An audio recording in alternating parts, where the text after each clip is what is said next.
नाजरीन, इस्तांबुल में पाकिस्तान और अफगानिस्तान के दरमियान मुज़ाकरात का दूसरा दौर जारी है, लेकिन वज़ीर दिफा ख्वाजा आसिफ का कहना है अगर अफगान तालिबान से मुज़ाकरात नाकाम हुए तो फिर अफगानिस्तान के साथ हमारी खुली जंग होगी। उनका कहना था हमने 40 साल तक अफगानियों की मेज़बानी की, उन्हें अपने घरों में जगह दी, रोजगार दिया, लेकिन आज वही अफगानिस्तान भारत की प्रॉक्सी बनकर हमारे खिलाफ खड़ा है। ये कोई आम बयान नहीं है। अब अफगान तालिबान रजीम ने भारत की इमा पर पाकिस्तान से छेड़छाड़ की तो पाकिस्तान मजीद सब्र नहीं करेगा, क्योंकि अब सरहद पार से पाकिस्तान पर बरसते गोले, बम और सबसे बढ़कर खुदकुश हमले सिर्फ दहशतगर्दी नहीं बल्कि खुली दुश्मनी है। आपको ये भी बताते हैं कि जून से सितंबर 2025 के दौरान पाकिस्तानी फोर्सेस ने अफगानिस्तान से पाकिस्तान में दाखिल होने वाली 172 दहशतगर्द तश्कीलें पकड़ी हैं, जिनमें तकरीबन 4000 जंगजू शामिल थे और हैरत अंगेज तौर पर इनमें से 70 से 80% अफराद अफगान शहरी थे, जबकि 2021 से पहले ये शरह सिर्फ 5 से 10% थी। बलोचिस्तान में 83 तश्कीलें ज़ाबुल, पख्तिका, कंधार और निमरोज से दाखिल हुई,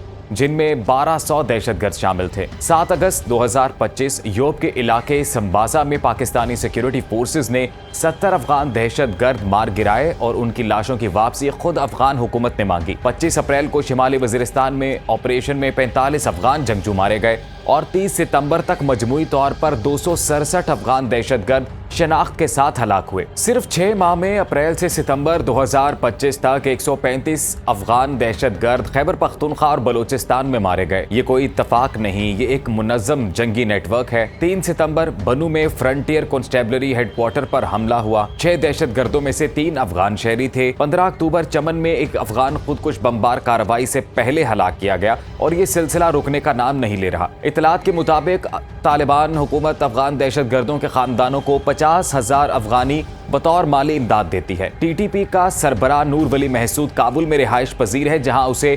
$43,000 माहाना वजीफा दिया जाता है। अफगान सरजमीन पर इस वक्त 60 से जायद टीटीपी के तरबियती और ऑपरेशनल कैंप सरगर्म हैं। अक़वाम मुत्तहिदा की 36वीं मॉनिटरिंग रिपोर्ट में भी टीटीपी और अलकायदा के मुश्तरका तरबियती मराकज़ की तस्दीक की जा चुकी है। तालिबान की खुफिया एजेंसी GDI टीटीपी जंगजुओं को बाकायदा सफरी इजाजतनामे देती है ताकि वो चेक पोस्टों से हथियारों समेत गुजर सके। अफगानिस्तान से चलने वाला उमर मीडिया खुलेआम जिहादी प्रोपेगेंडा चला रहा है। नौजवान अफगानों को पाकिस्तान के खिलाफ भर्ती किया जा रहा है और काबुल में नूर वली महसूद के अवामी इज्तिमा तालिबान की अमली सरपरस्ती का मुंह बोलता सबूत है। कभी पाकिस्तान ने अफगानों को भाई समझा, कभी पनाह दी, कभी इलाज, कभी तालीम, लेकिन आज वही जमीन जो कभी हमारी शुक्रगुजार थी अब हमारे खिलाफ हथियारों की फैक्ट्री बन चुकी है। पाकिस्तान अमन चाहता है, लेकिन अमन कमजोरी से नहीं ताकत से कायम होता है। अगर तालिबान मुआहिदा करके पीछे हटते हैं तो फिर जैसा कि ख्वाजा आसिफ ने कहा है, ये जंग हम पर मुसल्लत नहीं की जाएगी बल्कि हम इसे जीतेंगे। ये वक्त है एक कौम बनकर खड़े होने का, क्योंकि